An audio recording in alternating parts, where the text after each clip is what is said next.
Homemade tocino with egg and garlic fried rice. Nung minsan, kinausap po siya ng kanyang asawa. Sabi po nitong babae, gusto ko makipag-date ka sa isang babae na una mong minahal kesa sa akin. Nagtaka po.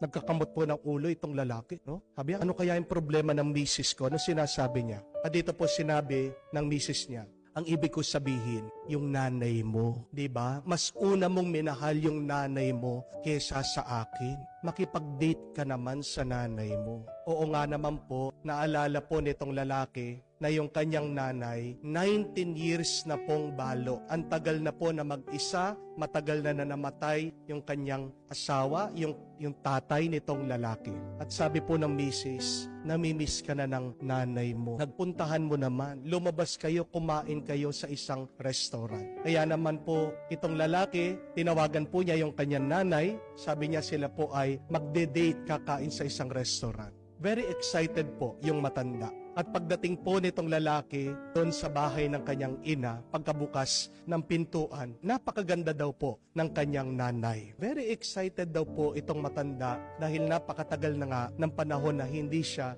nabisitahan ng kanyang anak. Pumunta po sila sa isang restaurant, kumain sila, nagkwentuhan, at sabi po ng kanyang nanay, "Nak, sa susunod, ako naman yung taya, ha?" Sabi po nitong lalaki, "Opo, Nay, wag po kayong mag-alala." At nung umuwi po sila, hinatid po ng lalaki itong nanay